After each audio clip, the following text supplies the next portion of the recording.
Hi, I'm Billy Blackwood. Through my years in music ministry, I've had the privilege of meeting many great people and making a lot of great friends. Some have been friends for literally decades, and some have been more recent. It's my hope that you will enjoy getting a glimpse behind the scenes and into the real lives of my friends. Sit back and enjoy as you watch Billy Blackwood and Friends. Gene, welcome to the program today, buddy. Thank you, man. I appreciate it. So glad to have you here. It's good to see you. You know, one of the things that God has allowed me to do is to, over the years of my life in gospel music, meet a lot of great people. And me. like you. No. And you and I go back to, well, I'm considerably older than you are, but we go back to when we were you were a little kid and I was not a very big kid. Been a while. Been a while, and your dad and my dad were friends. Yes. Tell the folks how long your dad's been on radio. Pop started on the radio, I guess, in about 76, somewhere in there. So he's been on the radio about 41 years. 40 plus years. Yeah. Tommy Mac. Tommy Mac, TommyMacShow.com. TommyMacShow.com. And Tommy and your mom have just been, they were dear friends of my mom and dad, and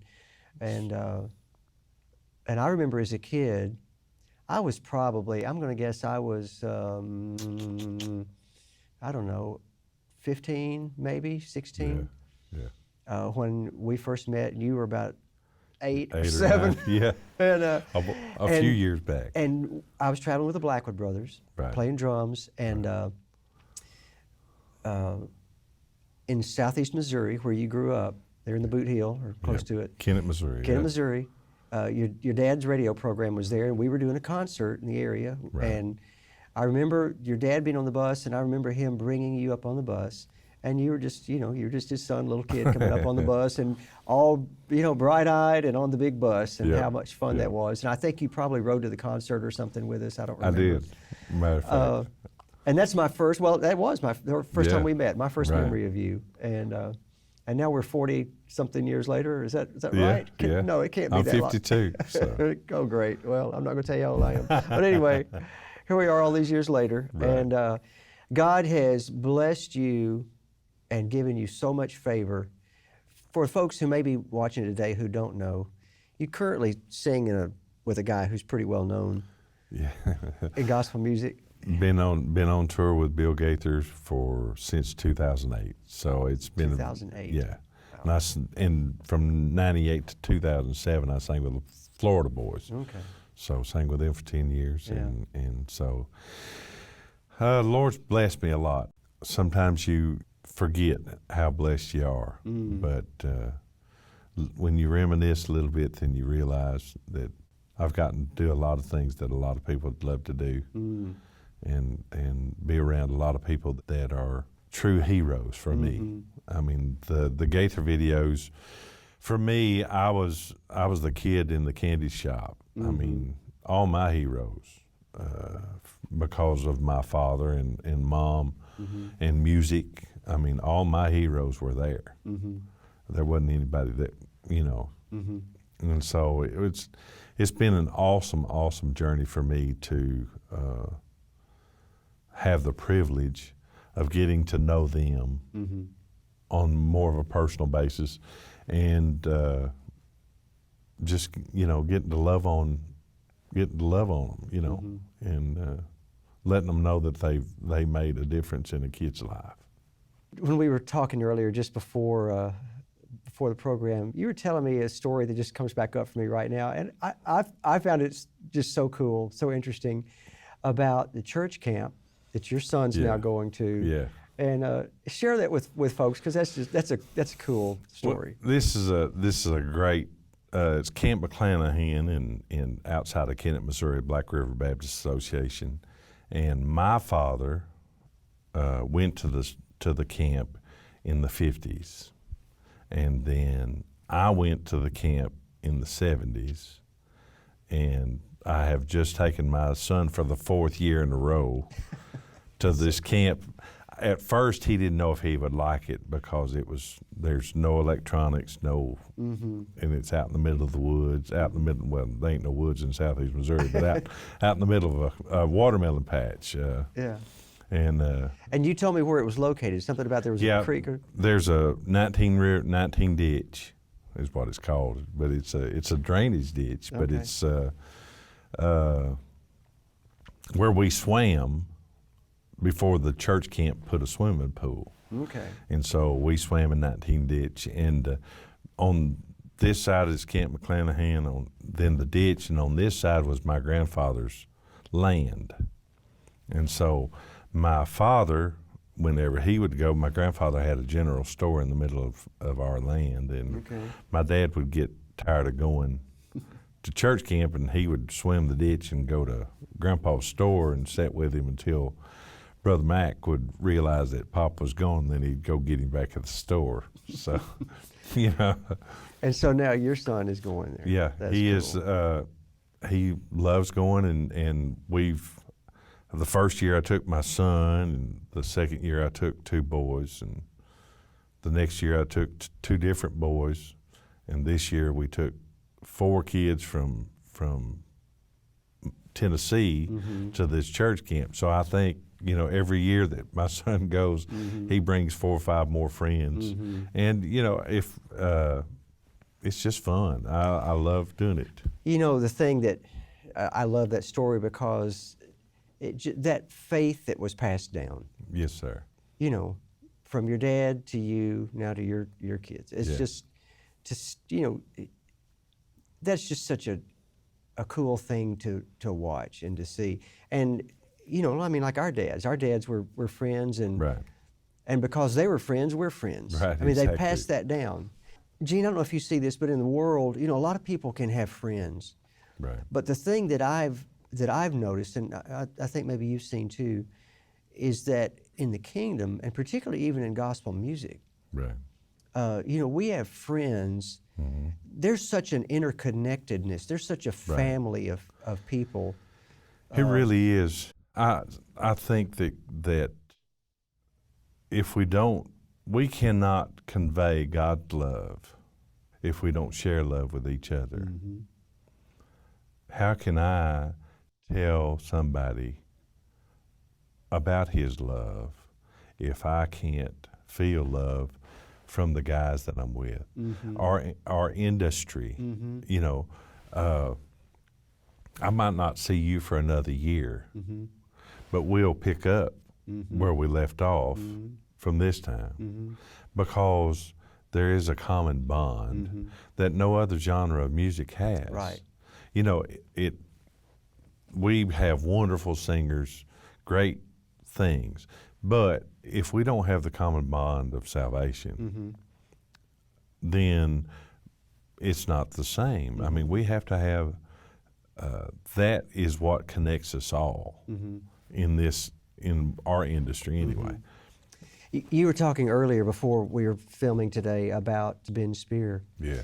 You know, the Spear family, I think a lot of our viewers today would know the Spears, but like the Blackwood brothers, you know, a family group. I remember Dad and Mom Spear, Ben's parents.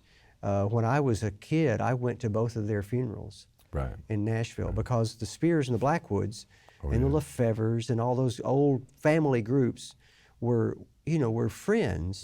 And the Statesmen and all those groups, you know, they were such good friends. As I grew up in gospel music, the people that were my dad's friends, even though they were a generation ahead of me, became my friends. And people like Ben Spear. Your mentors. They're mentors. And your correctors and your... And and it's just such an interesting dynamic to see in, you know, in ministry and in this industry particularly, how that just seems to leapfrog on down from generation to generation. I think it has to. I don't ever consider myself a hero of nobody, but there are people who are there looking are up to people you. that are going to look up to me, whether I want them to or Already not. are. And so it's my responsibility to act right. It's my responsibility to lead them or give them votes of confidence. You know, I can remember when I was a kid, Rex Nealon or Chief or, you know, hello, kid. You know, well, he didn't know my name from Adam, but it was the fact that he talked to me. You know, J.D. Sumner. I mean, my goodness, if there was a kid that walked by him, he was going to agitate him, just because that was J.D. But it made that kid instantly a fan of J.D. And I think that because of that, that is our responsibility for the next generation to show them what love is, to show them what camaraderie is, to show them that we have love, that God has given us something that nobody else has, you know, and that we need to share it. Absolutely. You know. Well, hey, I want you to sing this song.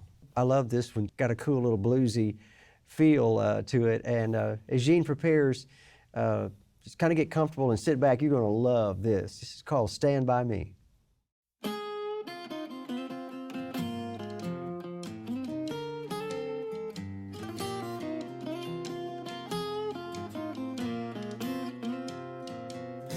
Now there are times we feel alone, although you know we've done no wrong.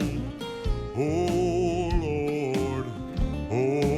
Lord, stand by me.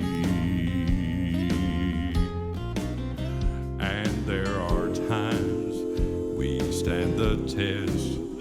Lord, you know we've done our best. Oh Lord, stand by me. Stand by me, Lord. Yeah. While I've walked this lonesome road, stand by me, Lord. Help me to bear my heavy load. And if I stumble, pick me up. Help me to drink this bitter cup till I reach my home in glory. Stand by me. Now there are times we're made to cry. Oh Lord, wipe those tears from my eyes. Oh Lord, stand by me.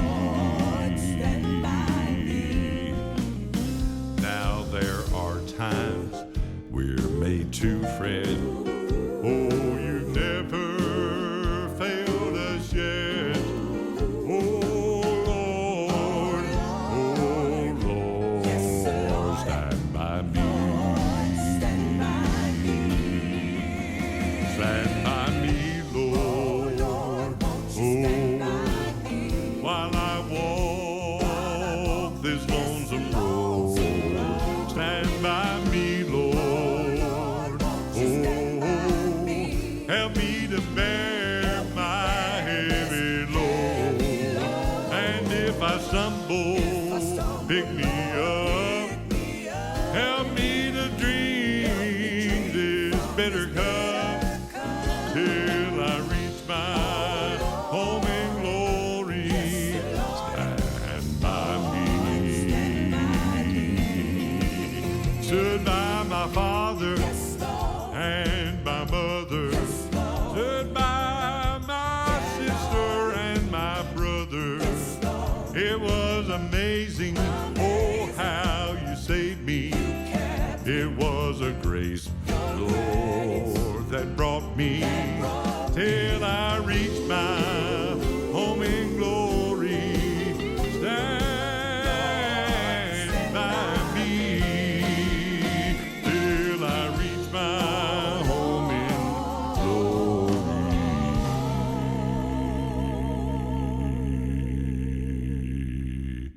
Stand by me.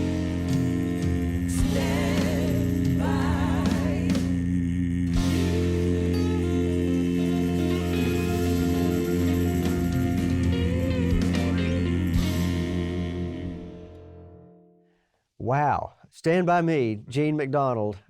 You know, when I first called you about being a guest today, you surprised me. And I said, hey, I'd like to do a song together. There's something, you know, is there something we could do? And you said, Love held Jesus to the cross. Love Held Jesus to the Cross, which is a song I wrote back in the early 1980s. Yeah. And you had mentioned that song one other time that you had heard it, but I'd kind of forgotten that. And at first I was kind of shocked that you would even remember that song. Well, I was due periodically. Your dad would sing, and he would want me and my dad to come and sing backup for him whenever he was doing solo stuff after the Masters 5, Right. before the Blackwood Brothers reformation there. Okay.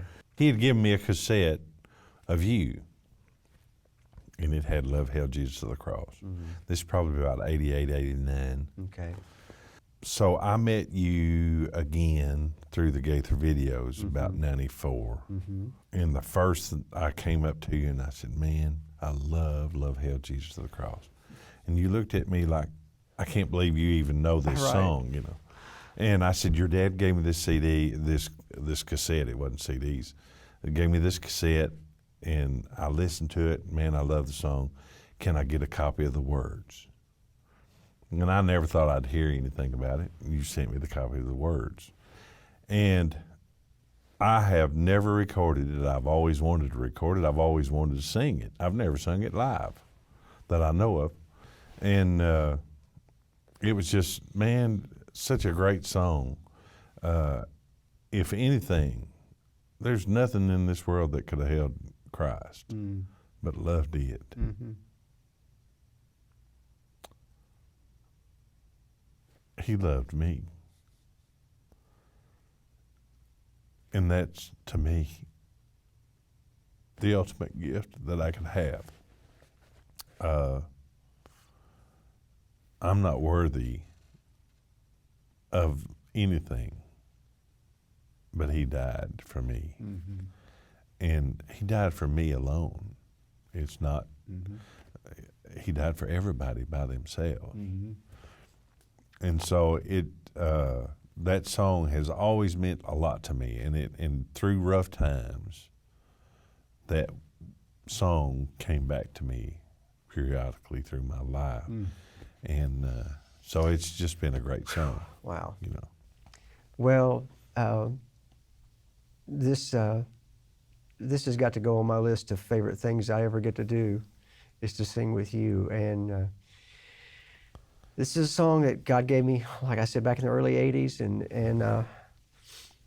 you know, I've sung it for years, but never, this is going to be the first time for us to do it together. Yeah. So I hope you enjoy Gene and I as we sing Love Held Jesus to the Cross.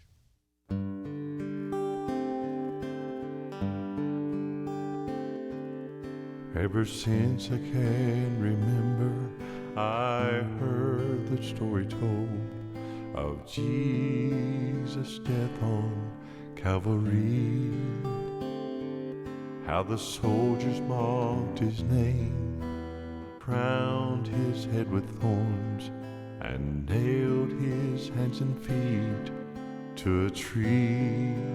Not long ago, I discovered what the soldiers never knew, and it made all the difference in the world to me. I found out what it took to bear the sins of the world was the very thing he placed inside of me.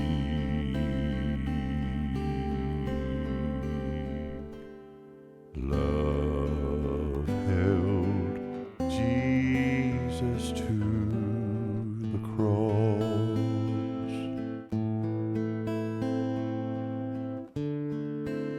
Heaven's gain was Satan's loss.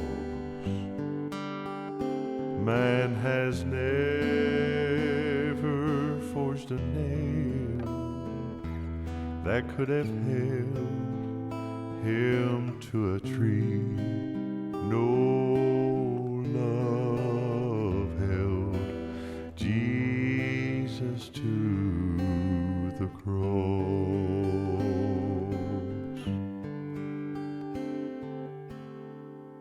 Now I had come to think of love in terms of gain and loss, where winning meant to take but not to give.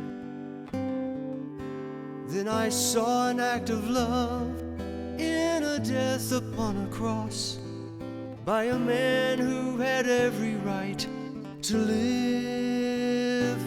And I realized I might have never known the Father's love was real if I'd not seen it in a man who died for me.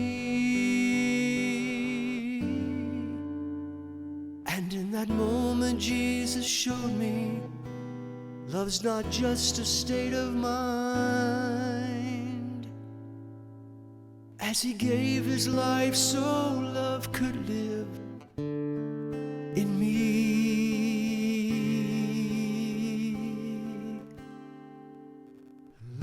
Love held Jesus to the cross, and heaven's gain was Satan's loss. Man has never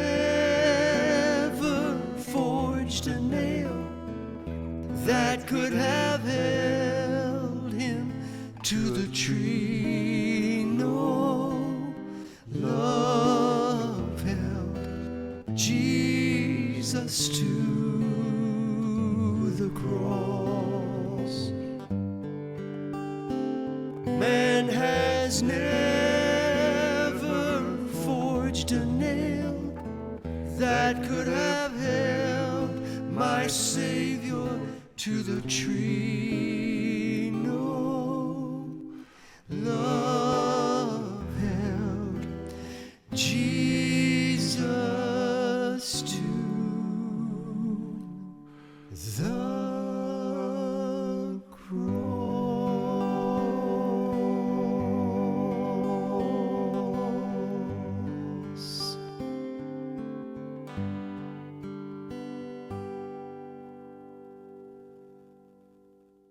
I sometimes say in concert, years ago there was a popular song, it was the #1 song around the world. The name of it was I Want to Know What Love Is. Yeah. And then I'll say, the writer of that song just never read 1 John, Right. because it's right there. Yeah, that's right. This is how we know what love is. Yeah. While we were yet sinners, Christ died for us. And it's amazing how he makes room for everybody. Mm-hmm. You know, one thing that I always wondered when I was a kid was whenever I felt God was away from me, or I was away from God, Mm-hmm. and I'd call out sometimes and wonder, you know. But the table never moved. Mm-hmm. You know, home is still home. And we are apt to, whenever we mature or think we're maturing, Mm-hmm. we're apt to leave home, and sometimes we lose our way. Mm-hmm. But the house has never left. The house didn't move. Mm-hmm.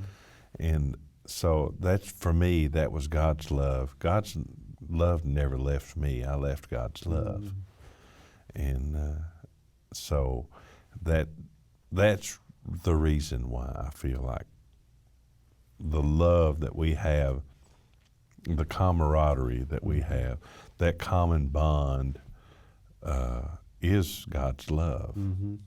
And knowing that it's always there. Mm-hmm. I don't want to put you on the spot, but I want to ask you to do something. All right. Would you just talk to our audience for a minute? Because there's probably some people out there who feel like they've left the house and the house has moved or the table's no longer there. Would you just take a minute and share your heart with them? You are loved. There's nothing that you've done,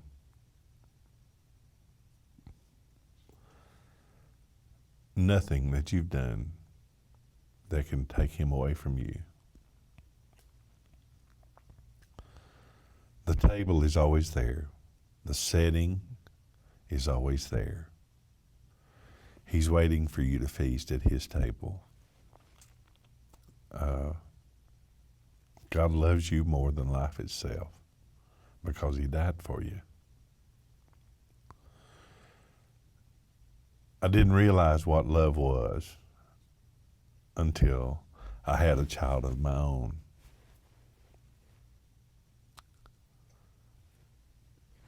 I could not stand it if my child died. But he was given up for us. That took a lot of love. And there's nothing that you've done, nothing where you are. You can't go far enough that God won't take you back or won't take you at all. He loves you more than anybody else.